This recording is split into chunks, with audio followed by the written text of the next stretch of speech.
We are particularly fortunate today to have the privilege of a keynote lecture by a distinguished scholar in comparative law and anthropology, Dr. Annelise Riles, who is Jack G. Clarke Professor of Far East Legal Studies and Professor of Anthropology at Cornell. I would now like to ask Daromir Rudnitsky of the University of Victoria Local Organizing Committee to introduce Dr. Riles.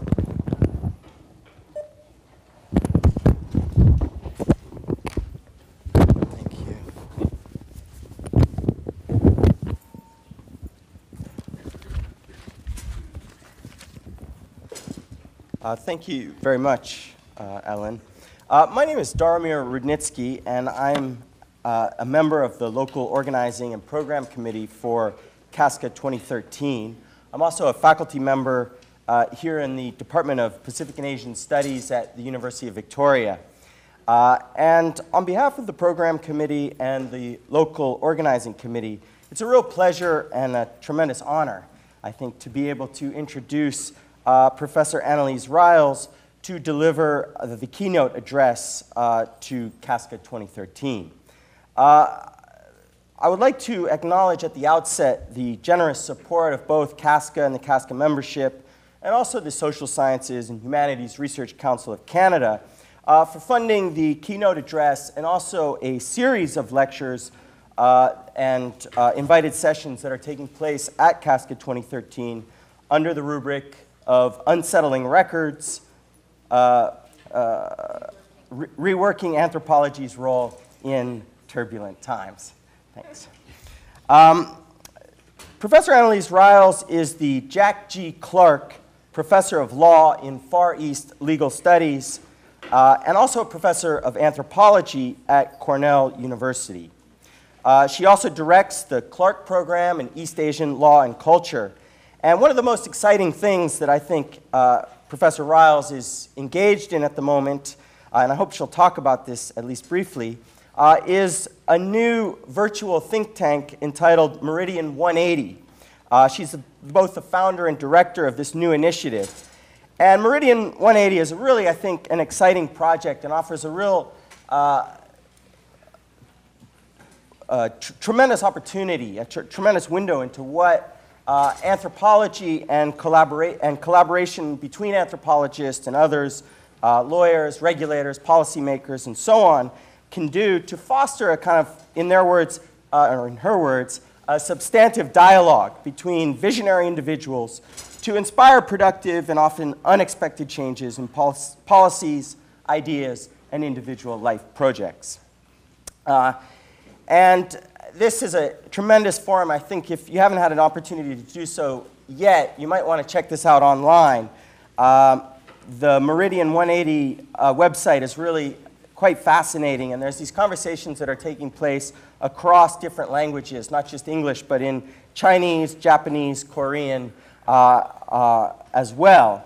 And I think one of the things that this initiative that she started offers is really a new way to both practice and think about what it means to do applied anthropology and anthropology that engages in conversations and collaborations with others outside the discipline. So I really think this project and the other work she's been engaged in has made her, I think, quite clearly one of the leading voices in contemporary anthropology. She's, of course, a pioneering figure in the emergent field of the anthropology of knowledge, and her research has made, I think, a tremendous impact in a wide range of fields, including law, science and technology studies, and sociology.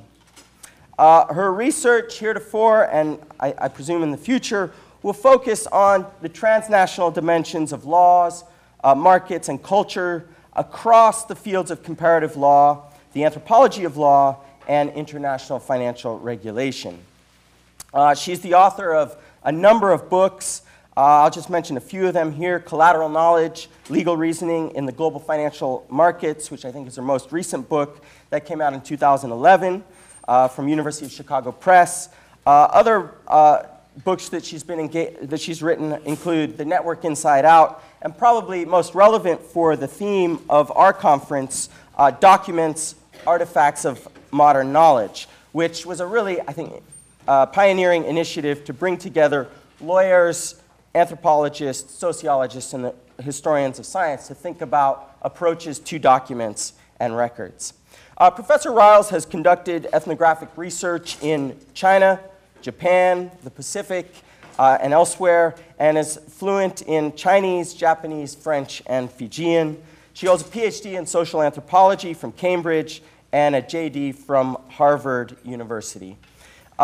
Please join me in welcoming Professor Riles to give CASCA 2013's keynote address, which is titled Market Collaboration, Finance, Culture, and Ethnography After Neoliberalism. Thank you.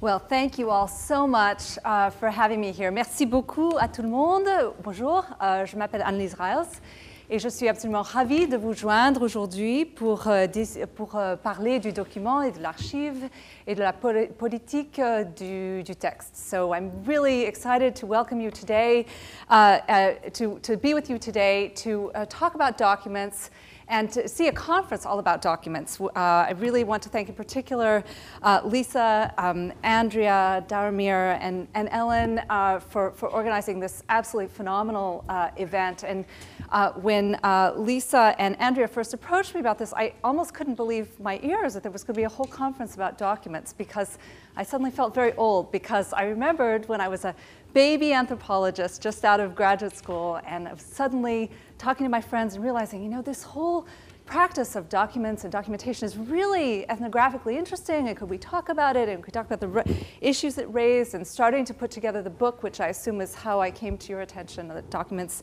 Artifacts of Modern Knowledge. This was not recognized as a good thing. This was considered like anthropology, documents? Why would you talk about documents? That's what we document things. We don't write about documents. And so we'll just put this out there for all of you young scholars who are feeling sometimes you hit brick walls.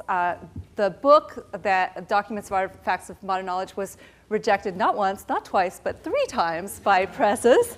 Went through many, many years of extremely painful revision. I think was the best for it in the end. But in the end, I think it's very exciting to me to see so much conversation about this subject here today.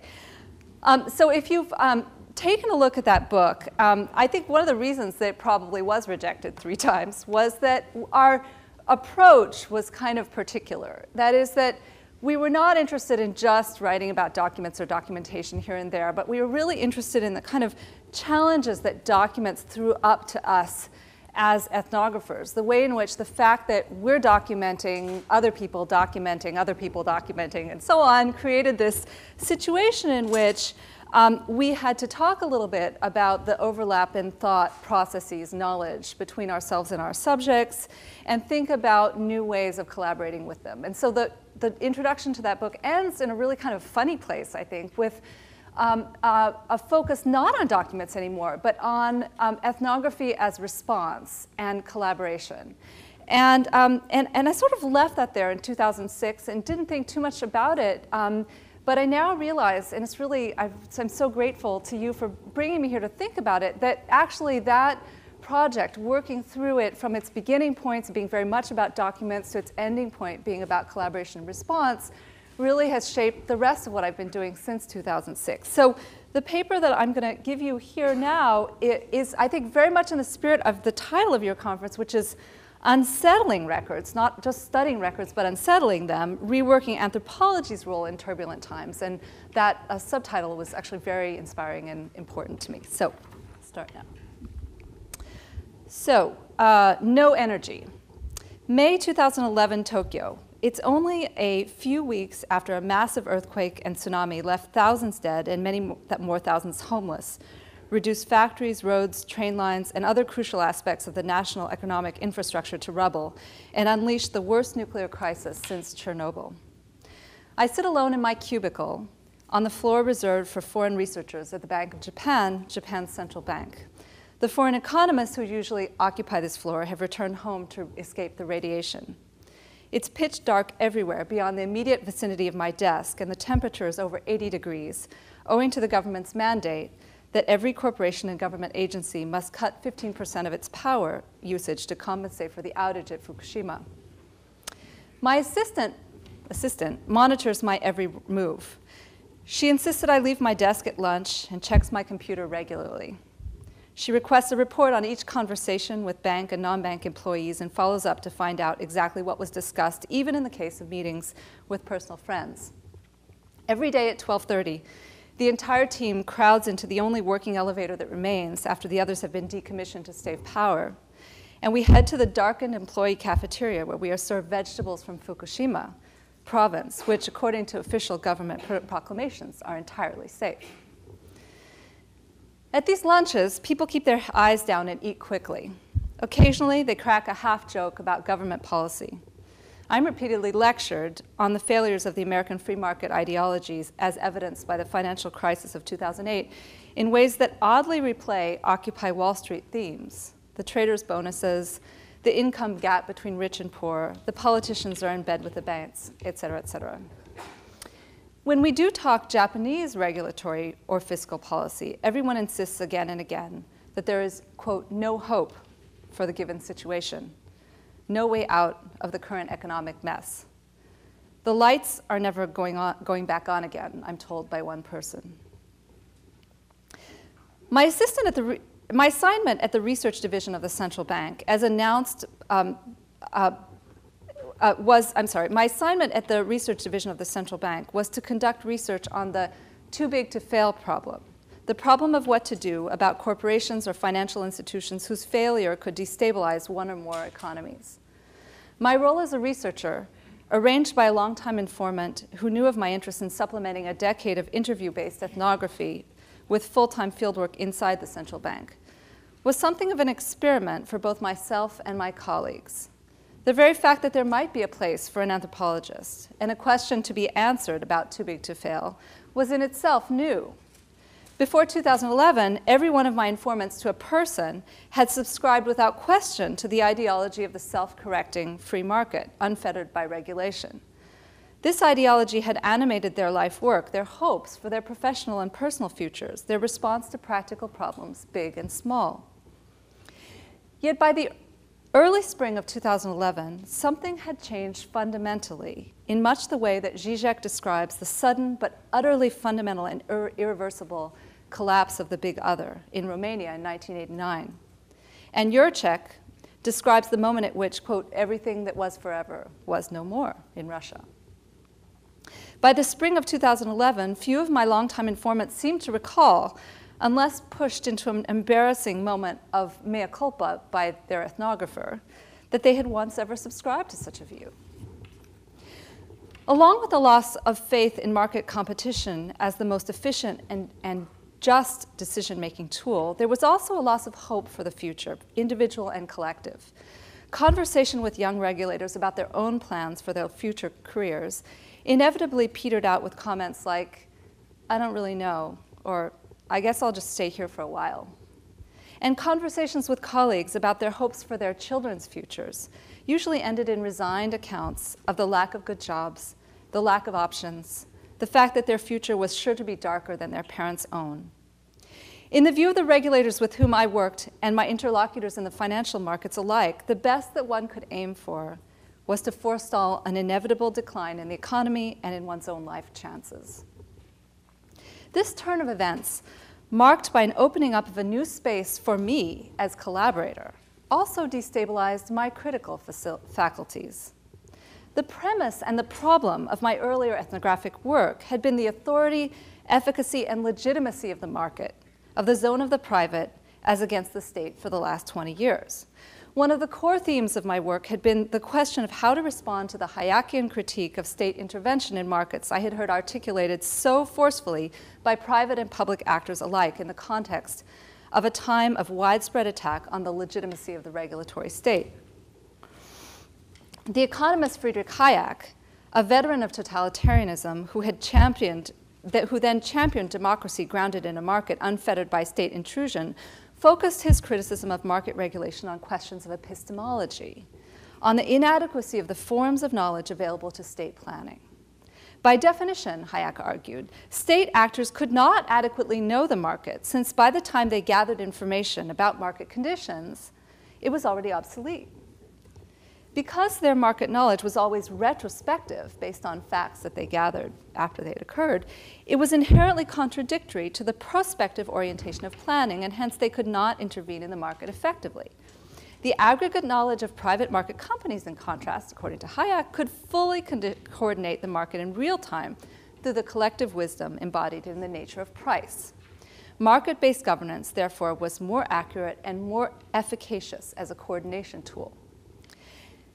Yet by the spring of 2011, it was clear that the political bargain that undergirded state-market relations had changed in important ways, such that neither the political dangers that motivated Hayek's neoliberalism nor Hayek's economic prescription animated people's passions anymore. In Japan, at least, the old hegemony of free markets unfettered by state intervention had been superseded by something very different. I naively searched for what I might do to help at a time of tremendous national suffering and need. Do they need research in English on comparable problems or assistance with letters or speeches for foreign consumption?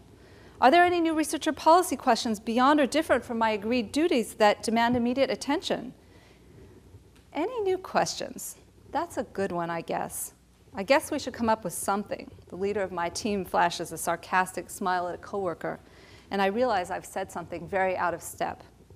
Mostly, things continue on, as if we were not in the dark and the heat, and as if the radiation was not falling and the aftershocks were not shaking our building. In the weeks that followed, my colleagues seemed to resist any sense of the extraordinary and energized crisis moment in which we, the policymakers, might emerge as semi-heroic subjects, empowered and compelled to act on behalf of the nation. Instead, my colleagues seemed to live within a different time frame, one of a long, inevitable decline, of a failure of agency, of no hope in the long run. The phrase repeated again and again was, "shoganai," there's nothing to be done. Why at this moment of what would seem to be the resurrection of the state did regulators lack ambition, ideas, projects for saving the nation? Even a sense of crisis itself. Why did this ethos of shoganai, of a disempowered, deflated, deflected subjectivity pervade the bureaucracy? Why at this moment of what would seem to be a rebirth of the regulatory state of exception did bureaucrats lack ambition, ideas, projects for saving the nation, even a sense of crisis itself? Why instead the temporality of no hope and the inward turn toward a heightened monitoring of one another's performance of the very same mundane tasks that had always framed state work in the time of free market ideology? In what follows, I explore what this puzzle might tell us about the current political moment, that is the moment after the collapse of faith in neoliberalism and its implications for the challenges and contributions of critical scholarship. Following Beck, Jasanoff, and others, my way into the problem is through the question of the politicization of cultures of expertise in risk management. Since 2008, expert description and management of risk has become a site of major political controversy, from Occupy Wall Street to End the Fed on the right. To take examples from the US alone, once discrete cultures of expertise in risk management have become targets of new political movements on both ends of the political spectrum. I'm interested in how political and epistemological crises surrounding expert knowledge generate new kinds of state market arrangements and vice versa. But I'm equally interested in the consequences of these developments for the expertise of us, the cultural critics, as market collaborators. So market culture. One of the interesting aspects of this moment of loss of faith in the neoliberal project was the newfound affinity my interlocutors perceived between their own tasks and mine, and hence between the practices of market regulation and the disciplinary orientation of anthropology. The word culture was on everyone's lips. Japanese markets were different because the culture is different, I was told again and again, in a way that would have sent the same informants recoiling into counterclaims about the essentialistic arrogance and hegemonic orientation of culturalist explanations only a few years earlier. This time, my informants projected a popularized version of familiar arguments in the social theory of financial markets concerning the many possible forms of capitalism and their cultural articulation. This explicit turn to culture and to an anthropological vision of markets in the aftermath of a crisis of faith in the predictive and regulatory power of economics and law is now in itself a transnational phenomenon demanding of its own critical account. One hears incessant accusations, sometimes bolstered by professional anthropologists, concerning the problematic, quote, culture of Wall Street, and the imperative to address the culture problem has given rise to a new professional niche for anthropological consultants within financial institutions, as well as funding opportunities for diagnostic social scientific research.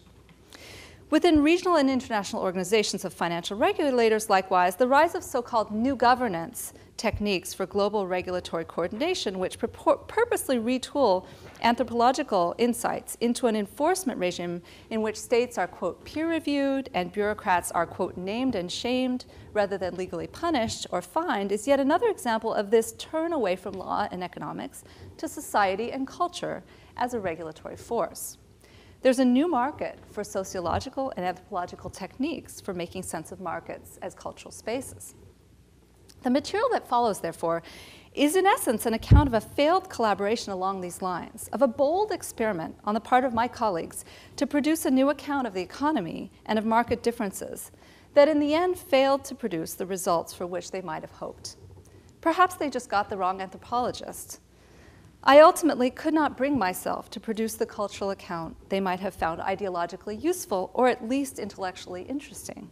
And perhaps I was wrong to resist. The new political and economic configuration I believe they hoped to enlist me in describing, crystallized in the concept of too big to fail, indeed raises profound political, policy, and ethical, not to mention intellectual, challenges. However, collaborations have long and often unintended half-lives beyond the temporality of the project, and hence as a first tack, I want to pursue, as an ethnographic thought experiment, some of the lines of argument that we might have taken up together after the quake. My assignment to study and write about the so-called too big to fail problem was indeed topical, since it was and remains a central puzzle of current regulatory initiatives around the world. One of the widely accepted lessons of 2008 among experts has been that certain financial institutions are too big or too complex and interconnected within the global economy to be allowed to fail, and hence, for better or worse, governments must step in and bail them out. But as transactors come to be recognized by the state and by other transactors as too big to fail, they come to have an increasingly explicit promise of support from the state. When what the state will actually do at moments of crisis is entirely known, corporations have less incentive to meet their obligations. Hence, during the period of my fieldwork, many large banks were jockeying to be designated too big to fail so they could borrow more cheaply, since their creditors understood that they would not be allowed to fail. As the human and economic costs of the nuclear accident began to become clear in the summer of 2011, however, too big to fail took on a particular valence in Japan. It had also become a euphemism among bureaucrats for TEPCO, the electrical company that owned Fukushima and that was now in danger of bankruptcy if it proved to be responsible for the full damage caused by the nuclear crisis. Hence, my colleagues wanted from me an academically legitimate account of too big to fail as it looked to centrist elites in Tokyo at that time. TEPCO was indeed too big to fail, and hence, somehow or other, TEPCO would have to be saved, either by legal arguments clearing TEPCO from liability, by injections of taxpayer funds, or by securing concessions from bondholders and banks. And yet, TEPCO was too big to fail in a different sense than, say, Lehman Brothers. First, was it really a private corporation? TEPCO's actions were so closely intertwined with government policy, its employees so connected to government officials, its policies so collaboratively produced with government, that most of my informants immediately found the category of private somehow problematic.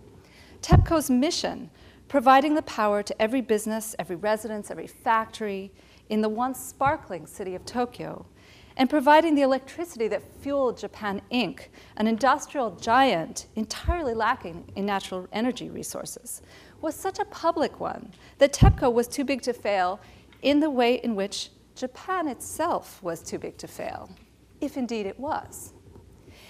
Energy was the unstated but ubiquitous backbone of the economy, and the crucial collaborative task of the government and of TEPCO was to ensure its plentiful supply. It followed that the task of the resident anthropologist was to translate this difference in the possible character of the too-big-to-fail problem to a North Atlantic audience in a way that might make North Atlantic policymakers engaged in international regulatory coordination aware of their own cultural biases, their tendency to take their own specific institutional configurations as natural universals. The fact of this utter interdependence of fates, of each individual and enterprise, and of the market and the state, was represented financially as follows. TEPCO was one of the largest issuers of corporate bonds purchased by other companies and banks at the direction of the government. And TEPCO itself and all these companies together held the vast majority of Japanese government bonds, such that TEPCO's failure would seriously hurt the economic interests of those to whom the Japanese state itself is so deeply indebted. The ownership structure is significant, neither private ownership nor collective ownership, but an intractable web of mutual obligations. One necessary discursive task then was to articulate what my interlocutors perceived of as a different model than the North Atlantic one, of how and why companies become, or corporations become too big to fail, one that foregrounds the interrelation of the corporation and the state from the start, and that begins from the standpoint of debt relations rather than capital relations, and hence of the vulnerability of all to one another's possible failures. The anthropological contribution, therefore, might have been to show that an important shift is taking place from economic and political relations structured around markets for capital, regulated at the margins by states, to debt economies in which states are no longer marginal figures but principal actors. The desire for an account of debt as the new economic paradigm is not at all uniquely Japanese. As the popular success of David Graeber's Debt, the First 1,000 Years suggests, the only anthropology book I know that's on sale in airports everywhere, as the popular suggests, the debt paradigm is now pervasive throughout the financial world. The rethinking of economies as founded on relations of debt rather than capital, and in some cases also on reciprocity, altruism, affect, and the like, and the return to earlier generations of foundational anthropological theories of debt economies for new inspiration is now attracting considerable attention among anthropologists as well. So let's embrace for a moment my interlocutor's suggestion in the context of too big to fail that we reimagine markets as relations of debt. When market transactors around the world complain that they are overwhelmed with bad debt, they mean something very familiar to anthropologists who study so-called debt economies. That is, that they are enmeshed in debt that only engenders further debt that can never truly be repaid. And in fact, this is the advantage as well as the conundrum of too big to fail. TEPCO's loans and bonds have such a low interest rate and such a distant repayment horizon that they're in practice debts in perpetuity. So one point on which anthropologists as experts in debt economies might contribute to the rethinking of the current economic moment is bringing into view a richer conception of accountability and legitimacy in conditions of debt. From a Hayekian point of view, this mutual entanglement of the state and the market is a grave political problem as much as an economic one. It's a road to serfdom, as he put it, on a path to totalitarianism. And indeed, today, the deflated legitimacy of both the market and the state is born out of shared dystopic fates in which each is the guarantor of the other's bad debts. After the collapse of the distinction between public and private, between the market and the institutions that regulate it, engendered by this mutuality of debts, the state alone encompasses all other forms of governance. It alone has power and agency, as Hayek would suggest. Yet, the anthropologists might respond to Hayek with the insights of Marcel Mauss that the compulsion towards reciprocity and exchange relations, the compulsion to create and continually rejuvenate relations based on debt and mutual obligation, are in fact the basis of an ethics and sociality, the source of our humanity, of what we can return to at points at which grand ideologies fail us. Hence, from the point of view of the gift, the reimagination of capitalist economies as debt economies engendered by this dystopic moment would seem to open up a space for a different kind of politics and ethics of the transaction.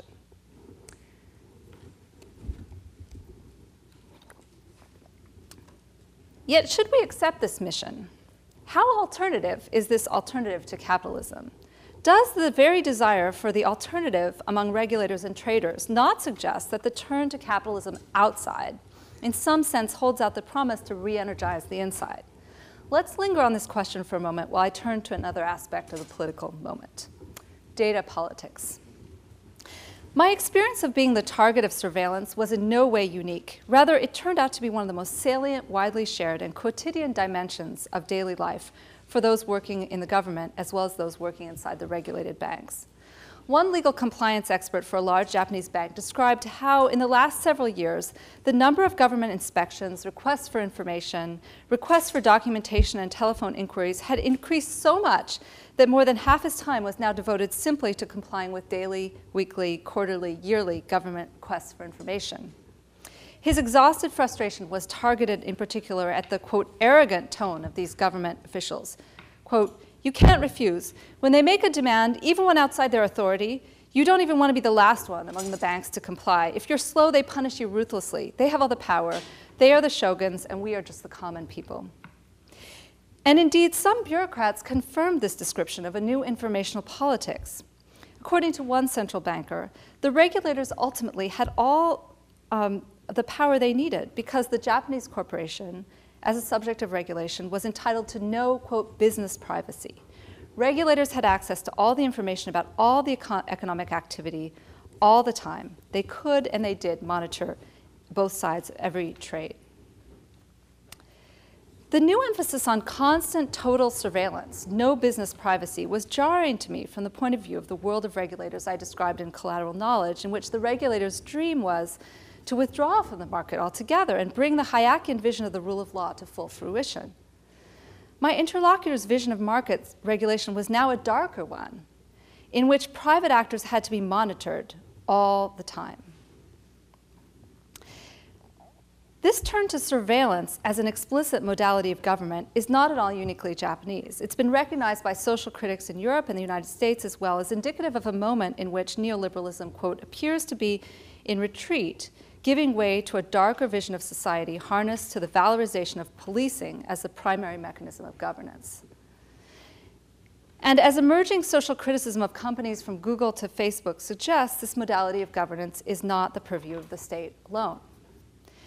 Yet what was interesting was not simply the quantity of information, but the tools.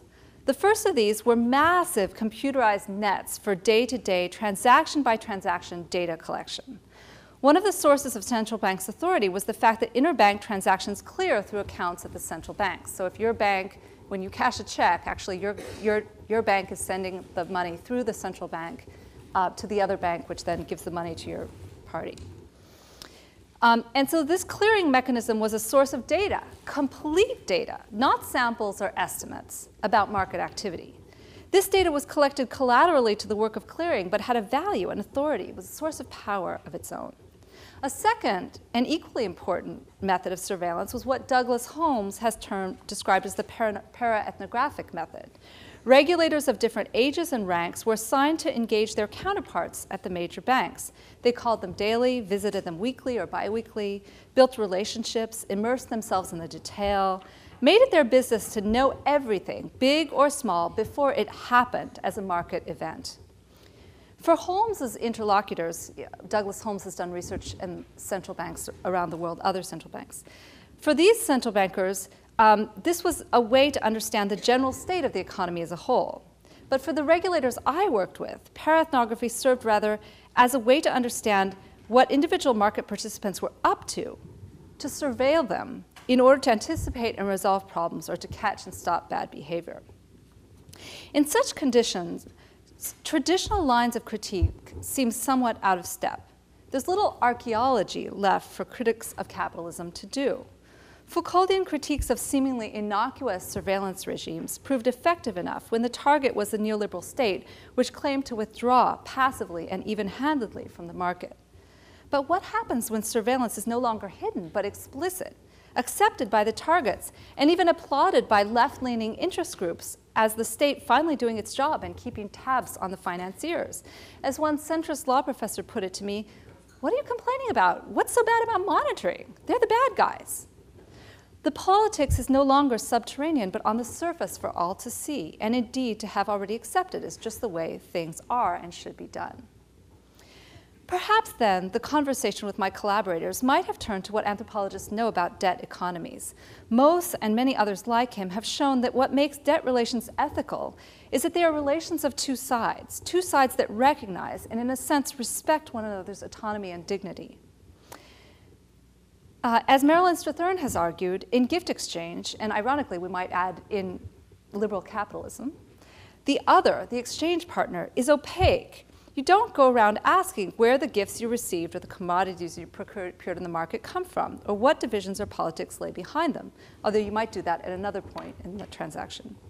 In that sense, the other becomes legitimate in precisely the way in which the corporation's legal legitimacy was no longer legitimate in Japan, no business privacy. Granting this kind of autonomy and legitimacy to another, a competitor, an exchange partner, an enemy, allows that other to be continually recreated, rejuvenated, and that's why, for anthropologists, exchange is the basic unit of ethics and sociality.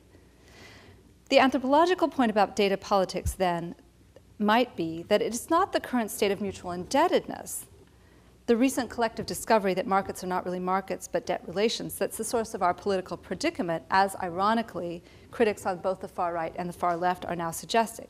The problem is the way we are going about being indebted to one another, in particular the way we lose our dignity when we lose our opacity, our business privacy, and personal privacy. When expertise fails. Yet here is why I could not follow through with this collaboration with financiers around cultural approaches to finance, alternatives to capitalism, diverse cultures of capitalism, debt economies. In debt economies, debts are highly calculable, rememberable, livable, and it is this calculability that engenders sociality. Yet what made TEPCO too big to fail was precisely that the debts, the harms, the risks were beyond calculation. The issue was not the move to debt, but the move to a regime of incalculability. Indeed, the debts, incalculable yet real as they were, showed up the utter failure of the expertise of risk calculation.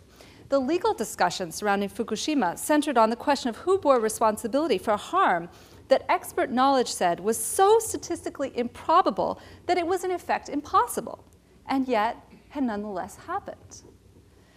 In such a condition, it's not surprising that civil society groups on all sides of the political spectrum, the media, even experts themselves had lost faith in any hierarchy of knowledge premised on the superiority of the expert over ordinary ways of knowing. I began to fear that to gloss this particular debt through the vocabulary of debt economies would constitute collaboration in the uglier sense of the term, something more attuned to co-optation. In the end, therefore, I did not produce an account of cultures of indebtedness. I chose instead to write an oblique critique of the regulator's desire for culture in the form of a critical evaluation of the new governance regimes I mentioned earlier, the sociological turn in global financial governance. Yet, this ethnographic encounter demands more, I think, than simply accepting or refusing invitations to collaboration. It also demands a critical account of the cultural turn in finance itself, hence the point of this paper. For risk experts, the incalculability of risk is the hallmark of the failure of their expertise. The turn to big data, to gathering all the market information rather than sampling or simulating or modeling, and to para-ethnography as a tool of surveillance, is also a reflection of a loss of confidence in prior forms of expertise in which models, simulations, or samples were premised. The idea that the experts would abdicate to the data control even over the hypothesis, would allow the hypothesis to emerge from the data rather than vice versa, is a profoundly humbling moment in the history of expertise.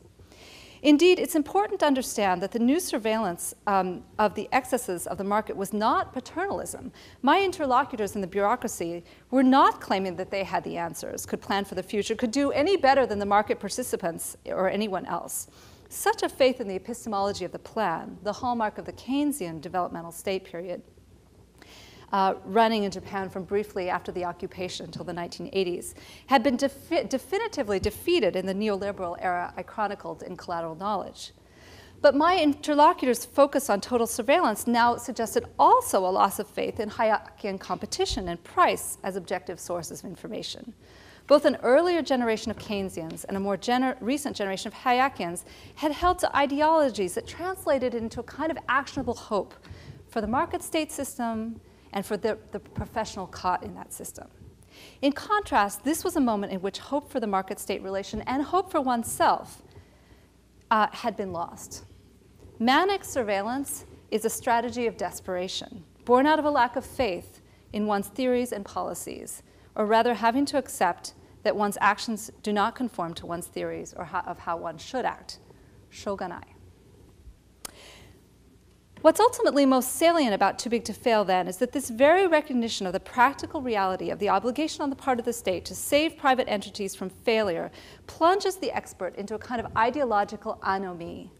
The Too Big to Fail problem forces regulators and market participants who had steadfastly believed in the free market vision to accept that states, their funds and their regulation are integral to markets, and hence that the fates of states and markets are entirely intertwined. This is a complicated, even intellectually corrupting thing to accept. The necessity for state agents to act in a way that is indefensible according to their own ideological commitments.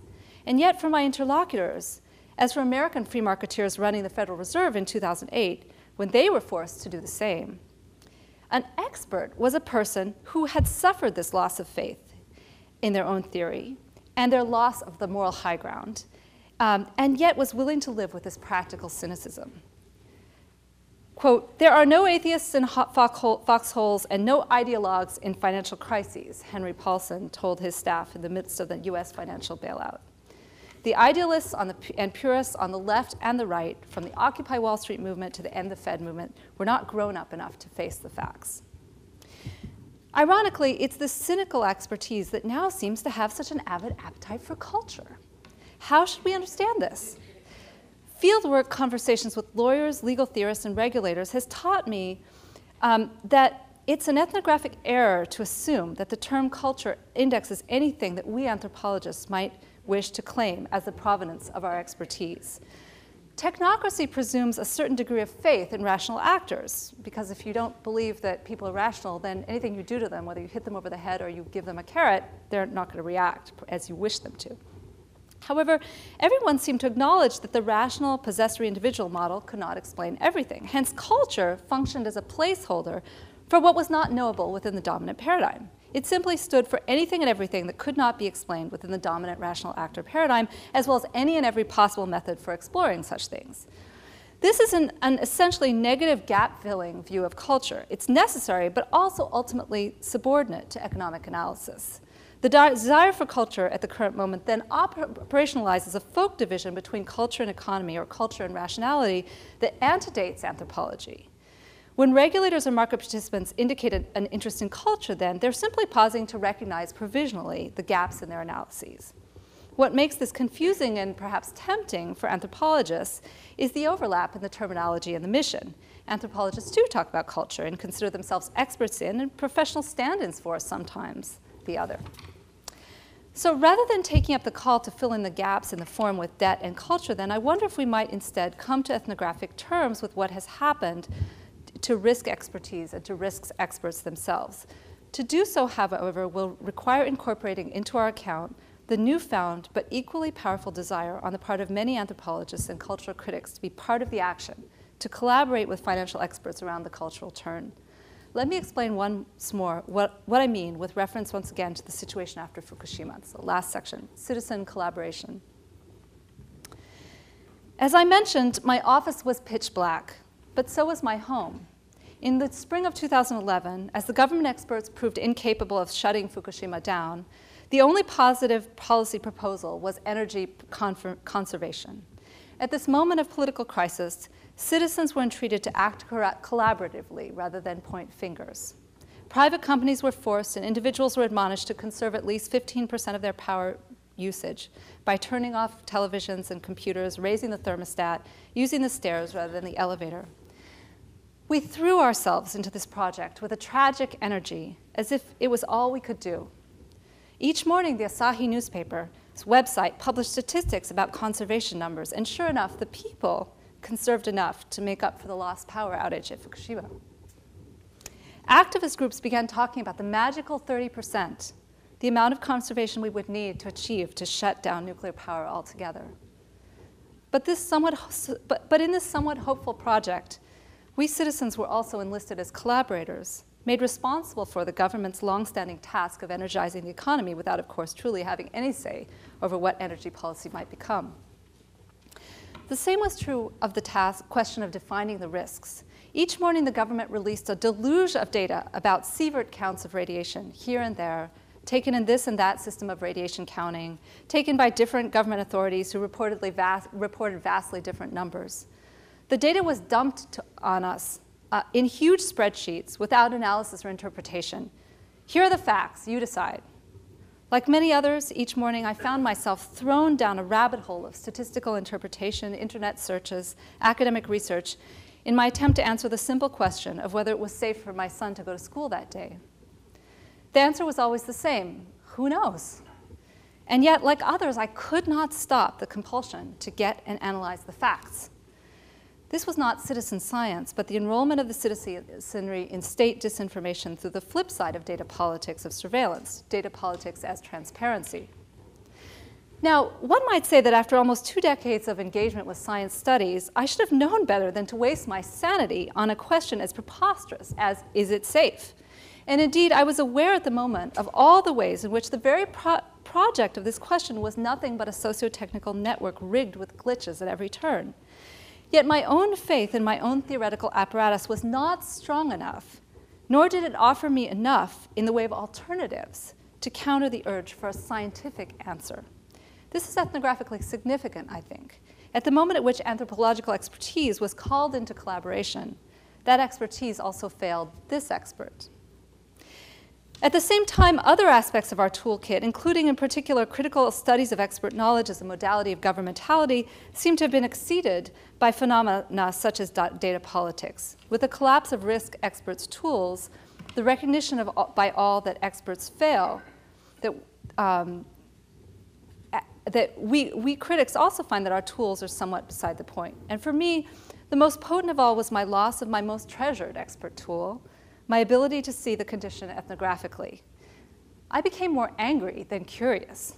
I could see only the thing in front of me, not the shape created by the gaps in the form. This was my analogous experience to their loss of expertise. Now, the collaborative economy. So from transnational anime studios to crowdsourcing, collaboration, working with the other is the post-financial crisis platform, the new institutional and intellectual idiom for activity once coordinated through the market. The so-called collaborative economy is one in which consumers share cars rather than own them outright, for example. But it's not just a consumptive phenomenon. It's also a different way of imagining production. From mobile phone apps in which people share restaurant reviews or gas prices to peer-to-peer lending to artwork that's co-produced by strangers. Collaboration is also the paradigm for the moment in management studies. The collaborative economy crystallizes the enrollment of market participants in data politics, I think, under conditions in which the state is deflated, as it's as weak as the neoliberal state despite its newfound ubiquity. Now, the paradigm of neoclassical economic activity was not collaboration, but coordination. The market itself was imagined as a tool of human coordination, as were key institutional and conceptual building blocks of the market, such as the institution of price. It is this coordinated economy and associated intellectual projects that has slowly eroded to the point of collapse. Coordination as an institutional project has been replaced by governance through data politics and the enrollment of the citizenry in data collection and auto-interpretation, a kind of merger of the institutional and descriptive dimensions of markets. Here, data about markets becomes a matter of a different order. It becomes constitutive of markets in a more immediate way.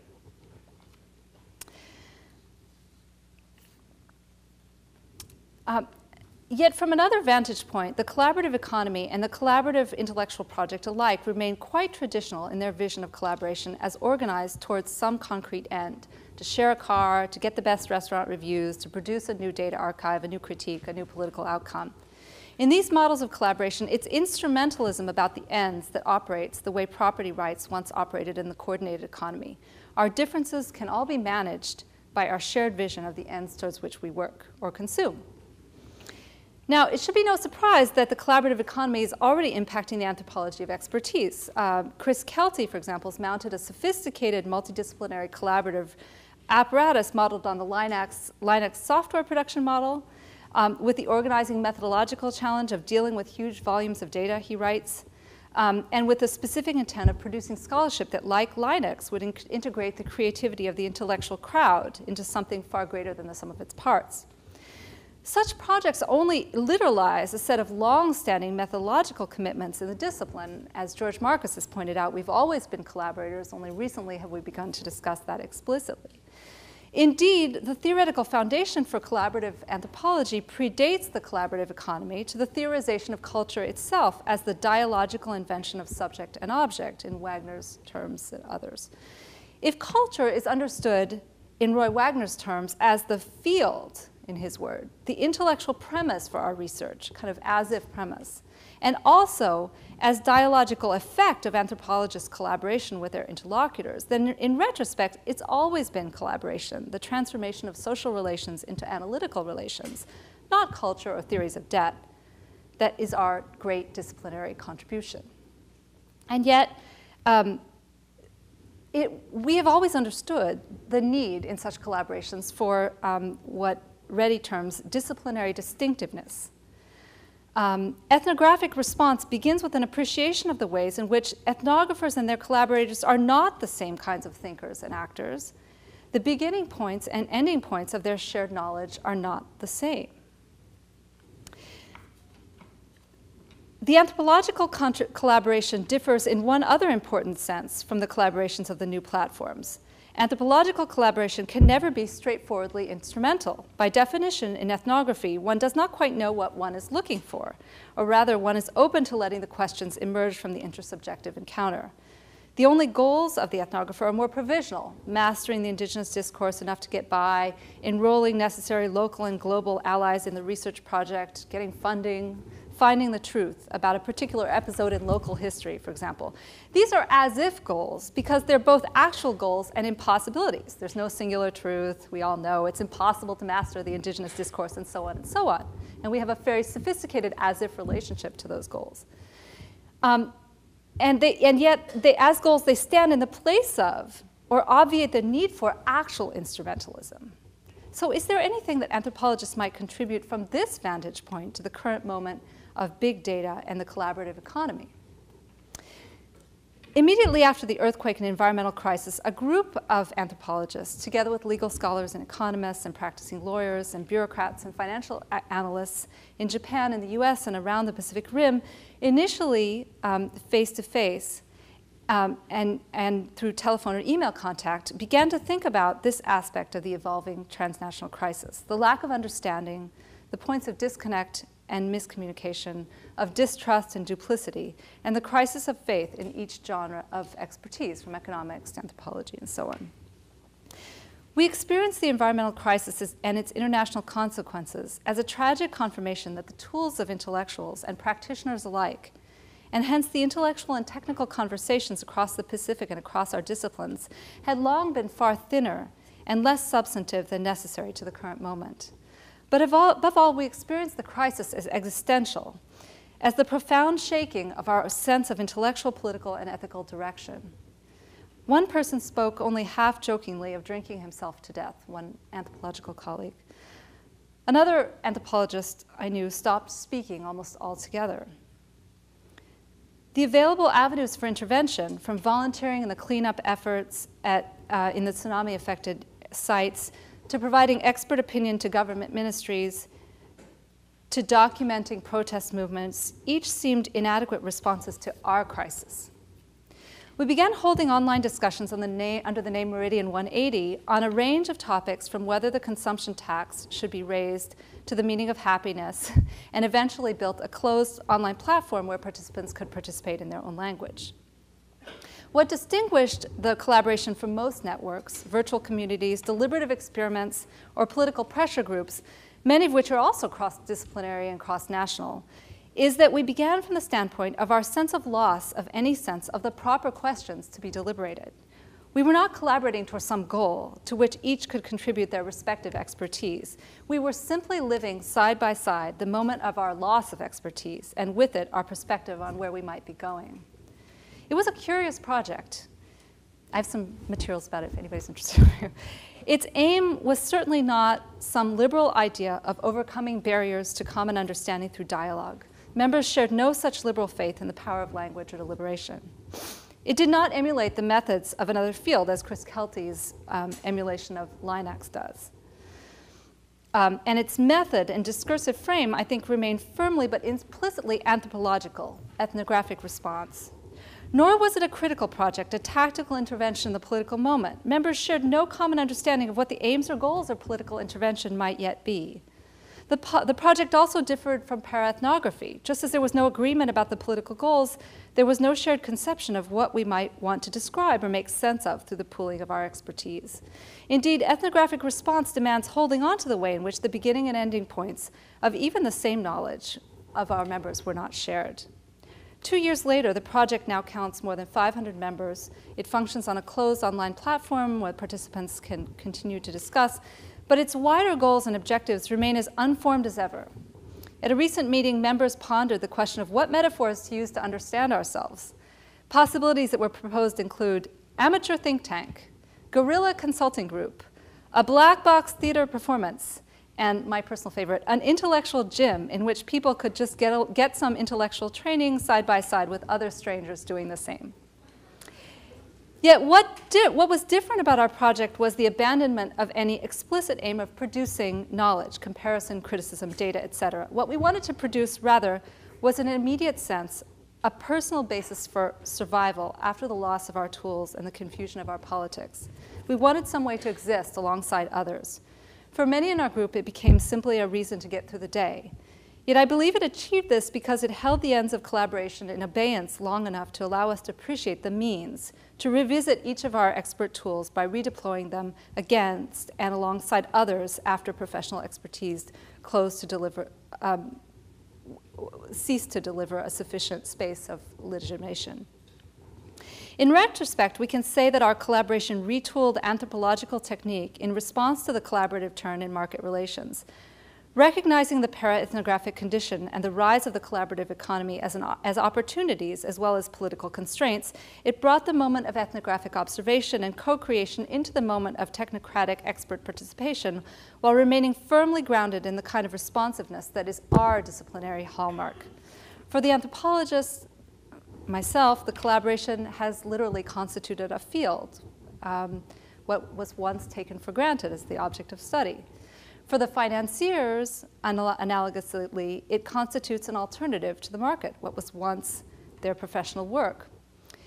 Our expertise was reinvigorated by our willingness to play as a kind of amateurs, as those who, like amateur musicians, historians, or literary critics, do not lay claim to an instrumental purpose for their work, no matter how skilled or dedicated they may actually be at it. If critique and anthropological comparison served as modalities of intellectual response to the coordinated economy, I wonder if ethnographically inspired amateurism may serve as a new politics of expertise in the era of market collaboration. Thank you very much.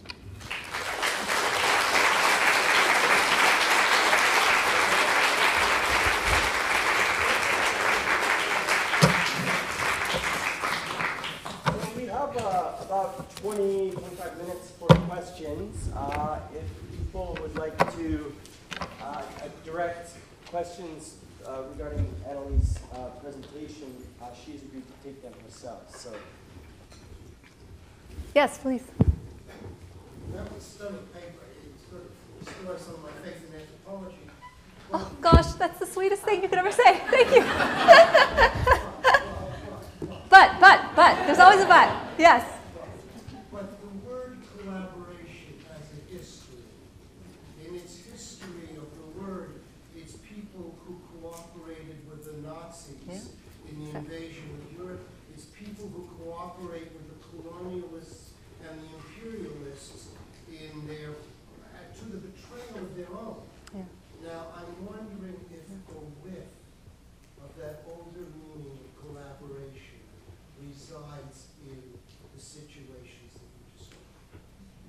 Great question. So Yeah, I mean, that's why I like the word, because I think it throws that into relief, and you can never forget it, right? And when I was still more angry than I am now, this paper was called Market Totalitarianism, because I came to feel that there was a lot of that in the situation that I personally experienced, and that I was literally a collaborator in that world. So I'm going to say something that will not satisfy you. I still believe in collaboration, because I think we have no outside to this space, right? We're in it. And so then the question becomes, what can one do? And some of the very individuals who said some of the most outrageous things to me as informants, who made me feel that totalitarianism might be an appropriate word for description. This is all being videotaped, isn't it? Okay. We're also the people who I've seen have been broadened by an opportunity to come into dialogue with others, right? And so perhaps we occupy that very complicated role, as we always have disciplinarily. But good point. I completely agree. Yeah, please. Bruce Miller from UBC. Thank you, Professor Riles, for that talk. And here's my question for you. I read a piece in Scientific American recently, someone whose discipline I can't recall, talking about big data. Yeah. And the ability to predict the market now, and social instability, and other things, and anything probably. Yeah. So I wonder if this is is this a counter trend to the collapse of belief and expertise, or do you want to comment on that? Yeah. So yeah, I'm totally fascinated by this. So if you read what the big data people say, and Microsoft has a huge think tank devoted to rolling this out as the new paradigm. They describe it as the fourth paradigm. I don't know if you've heard this. It's beyond analysis, simulation, and I forget what the other one was, but those are all like sort of historical backwaters, and big data is the fourth. It's the new future. It's how research will be done. And the idea seems to be, in the papers I've read, that the research will produce itself. Like, if you get enough of this data, you just keep stirring it up in these data farms, and then the hypothesis will emerge, and we can all kind of sit back and watch this happen, kind of thing. And it's very seductive to companies, to governments, to everybody, right? To researchers. I mean, my own university has huge investments in this now as the new approach to academic life. And the idea is that we will all be obsolete because the data can do what we do better than we do it.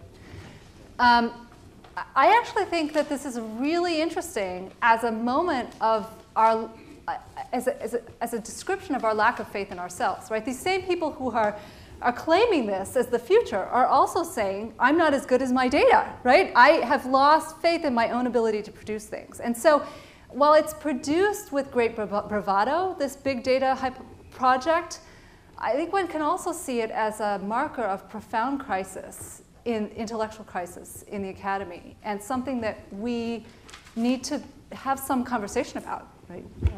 So thank you. Yeah. You mentioned that policymakers were frustrated that you weren't providing the kind of information that they could use. And I was wondering if you were ever pressured to write or speak in a way that was usable. And how did you negotiate to sustain your autonomy in those situations? Yeah. So the paper that I ended up publishing with them went through so many drafts. And that is a constant, I mean, it was a constant struggle. But I think, my first fieldwork was in Fiji, and I think it's a struggle that all anthropologists experience in all field sites everywhere. And I actually don't think it's that different. It doesn't feel that different to me from other fieldwork that I've done. That this problem of, how do I become sufficiently aware of what my starting points are and my vocabulary is and what theirs are, such that I can do the work. I can expect. I can't expect my informants to bridge that gap. It's my professional job to bridge that gap, right? And to work through that is a classic anthropological problem. So what makes it tricky is that there's a published paper out there in my name, right, that is actually an ethnographic artifact. But readers won't know that. They'll just say, what happened to her? Why'd she write that?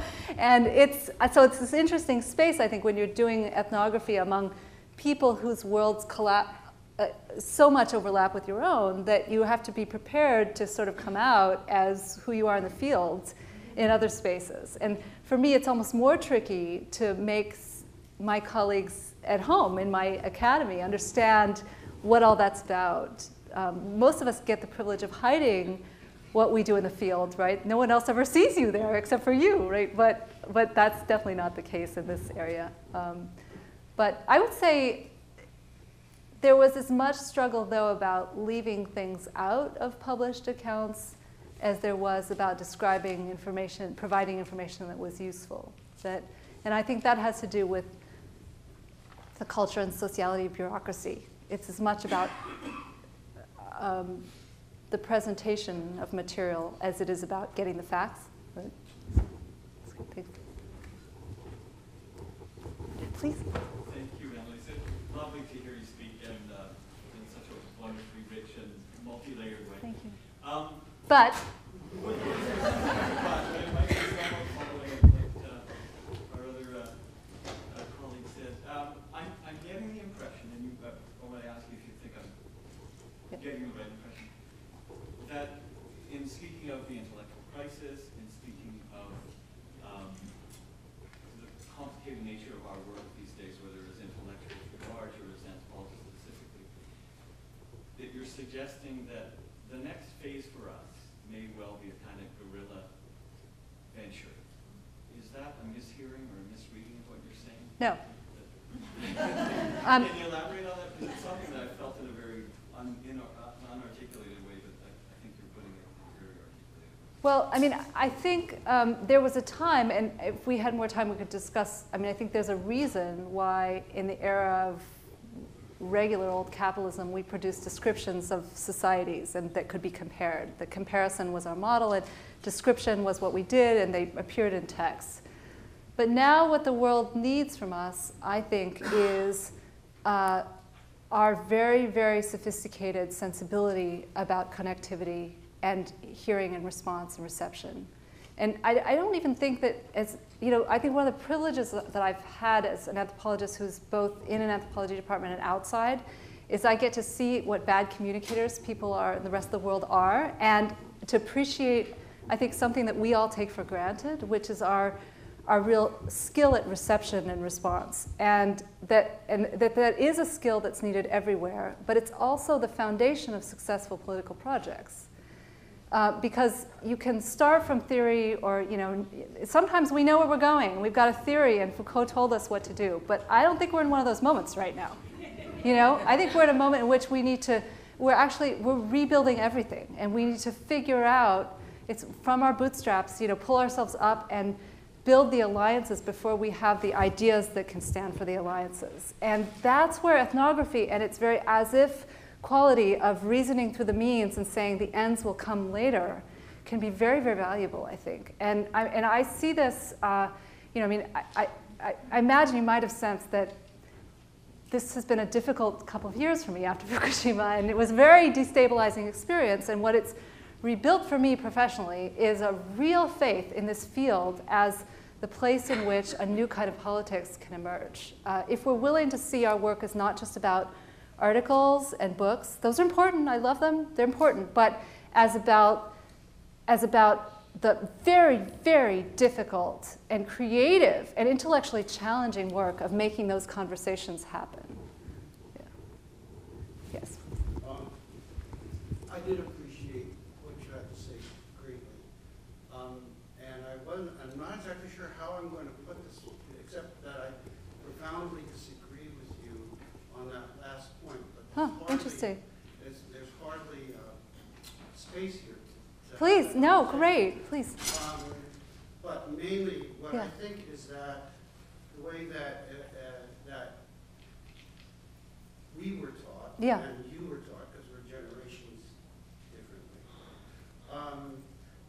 assumed that some of the earlier stuff was the end of the story. Yes. So Maus did this work on the gift, and it set up a paradigmatic view. And from that view of anthropology as being more than just reporting what informants tell us. Here we've done not, we can Right. make this other move. Right. Then someone like Solons comes along, and I think he reads into Mauss a liberal subject, which Yes, I think that I agree. Mauss has embedded in him because Yeah. of his Yeah, language. because absolutely. Yes, I completely agree. Yes. So then you wonder, when you talk about you inscribing that onto your particular issue, why it doesn't seem to work well. Because if you're starting with a liberal subject and you're looking at gift exchange that way, then it is a debt kind of analysis and a calculation of some sort. But Mauss only caught a corner of that. Mm-hmm. He didn't catch the whole thing, and I don't have the Yes, whole thing, yeah. and you don't have the whole Yeah, thing. exactly. right? Yes. But in my experience, the piece that I've come to understand Yeah. was there from my work, my Yeah. own work with the people I work with. Which are where? Can I ask? Dennett in the north of Canada. Yes. But is that the whole point of the exchange is Yeah. proportionality. Interesting. Very interesting. So it's not, I give you this, Yes, you give me that. exactly. It's I'm trying to figure out from my perspective what you need. Yes. And I may get it right and I may get it wrong. And you need to figure out what I need so that we set up the relationship. And in a sense, that becomes the tool for Yeah, setting up yeah. that relationship. So if you're doing it that way, you might have a different kind of cast on the whole thing and really be a sophisticated critique of the way in which the debt economy is represented. Absolutely. Okay? So that's the kind of thing I mean. And the term that's used over and over again when indigenous people are explaining this, I happen in different places in Canada anyway, is the word kindness. Interesting. That the basis, so Mhm. what's underlying what Mauss is explaining in a mechanical Yes. way Yes. is, Yes. is a sense of kindness. Yes. So that's the kind of thing Yes. that I mean. So Yeah.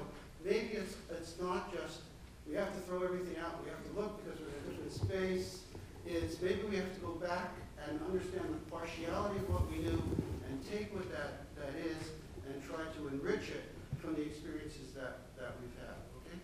And just one other little Yes, thing please. on that. The only thing that I thought you said that I thought was nasty, and nasty in the wrong way. Uh-huh. Some things you said were nasty, and I was was you said something around the line, and I don't, that you weren't on the liberal project of trying to get to a common understanding.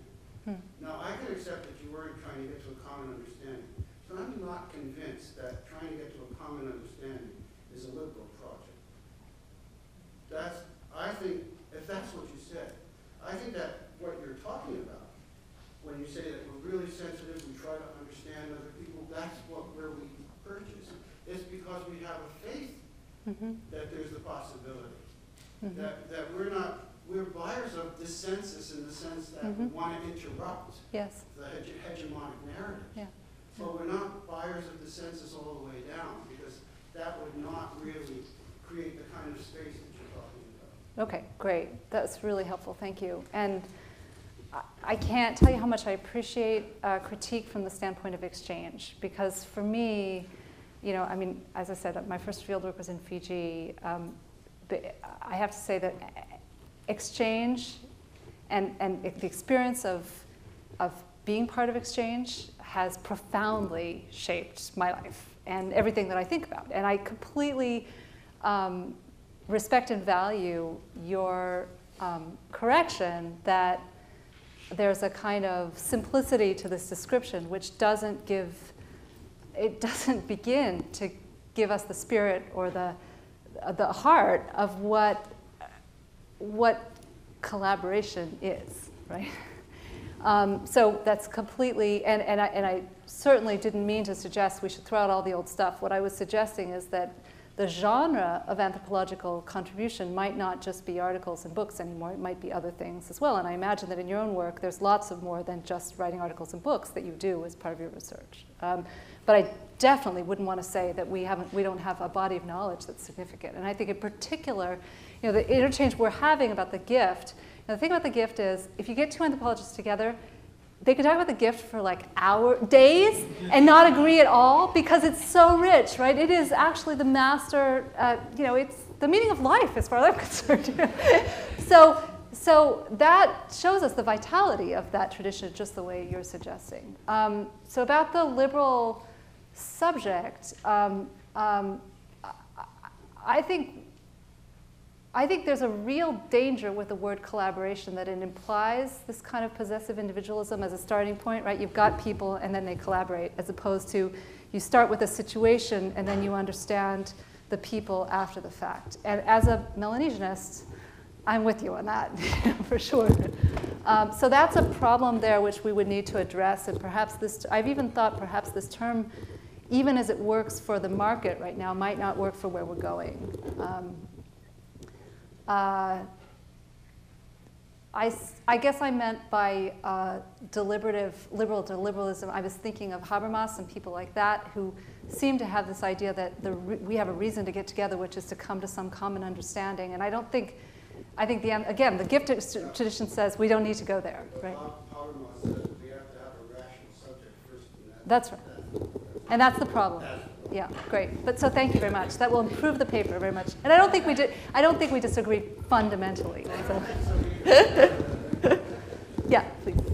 Thank you for really rousing good discussion that we had. But I also wonder if you could, because you're really talking about the logic of profit capitalism when you're talking about debt and lending at a very large scale. And I wonder if you could also bring in Tausig, because he has looked at exchange of units and how it works. Yeah, And yeah. My understanding of Yeah. the gift exchange and sociality is that it maintains a relationship with an underlying assumption of goodwill. And I don't think you can assume that with profit capitalism, that debts are necessarily something that are intended to ensure the continuance of Right. relationship. The goal may be something different, and profit capitalism the intention may be to extract. So Tausig allows for an understanding of that, starting from us and continuing it into an understanding of global capitalism. Right. I wonder if you could. Yeah, no, I mean, I think his work is so significant in this field of the anthropology of finance and hasn't really been recognized as such. So he was one of the very first people doing this long before anyone even thought of finance as a subject. And I always teach his work. I mean, I guess one of the interesting things about this situation with Too Big to Fail is that it's a little bit hard to see a logic of profit. I mean, profit does pop up in all these strange places, but he's describing a system in which you set it up to exploit to get profit, right? And it's pretty clear how you do that, and it's part of the logic. It's a logic. Whereas here you have a situation where the logic is more like a shell game. I mean, you're just moving stuff around. There's debt on all sides. It's endless debt. There's very low interest on that debt. I mean, the interest rate charged by all of our central banks does everybody know what it is these days? 0, right? And this is part of this new economy we're in, where they say the deflationary economy where the interest rate is 0. So what does that mean when debts, we're in a situation that's a little bit different, I think, but I mean, I appreciate that. We have time for about one more question, so maybe take the last one. Oh, sorry. Is it banging there? Sorry. Yes. I have a question not so much about your arguments, but sort of your point about, the only positive thing that came out of the crisis was that, the people saving energy. But there's also like a lot of agency, and also there's what you said about, maybe you can clarify that a little bit too, but you said like there's no outside this, right? Whereas like both institutions highly,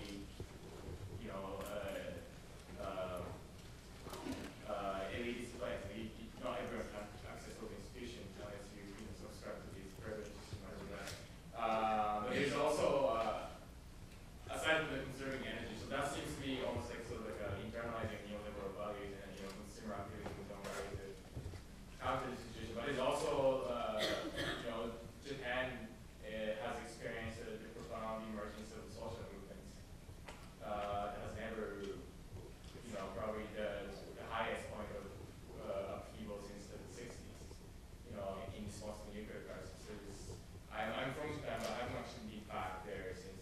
Have you been to any of those demonstrations? I've never been there. But I went to so many of them. It's really sad when you're with like 4 other people marching. Anyway, but it's I mean, you're right, they're happening, but nothing compared to what you might expect given the size. But anyway, but go ahead. So you're saying there's a glimmer of hope there in the fact that you see a sort of change in the in the pub. The situation is very doom and gloom. It concerns me personally too. Without talking to Yeah, I would be interested to see the ethnography around that social movement. Right. And also the collaboration and different movements coming together to how the nuclear politics, anti-nuclear politics do it in addition to this, also to stuff. So that. Right. So that might be true. I mean, I would be delighted if this was the beginning. I kept thinking. My husband is Japanese, and he kept saying, all right, when it turns out the rice is contaminated, the people will finally stand up. He kept waiting because everything was contaminated, but they didn't say the rice. So he was like, please, the rice. But the rice was contaminated and not that much changed. But I think that, you could see this. Perhaps you're right. Perhaps in 10 years we'll look back and say this was a moment at which there was a kind of generational change and this sort of, it became Japan's 1968 moment. I mean, maybe. On the other hand, what have we seen since Fukushima? We've seen the election of a far-right nationalist government.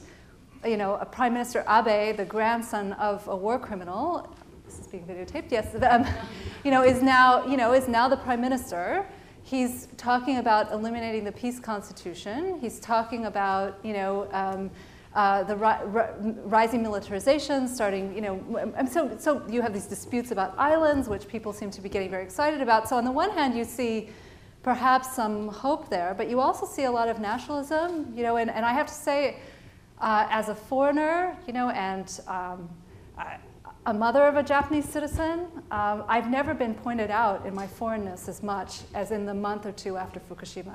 The number of times in which people said, oh, well, you wouldn't understand because you're not from here. It had never happened to me in quite the same way. And in my block and neighborhood, suddenly fashionable neighborhood T-shirts with kamikaze slogans and statements appearing, and this sort of rise of a very dark side, which isn't surprising. We saw it after 9/11 in the United States and lots of things. But I'm just to say, I hope you're right. But I think the data is kind of mixed about that at the moment. But we'll see. Thank you very much, Anna. Thank you.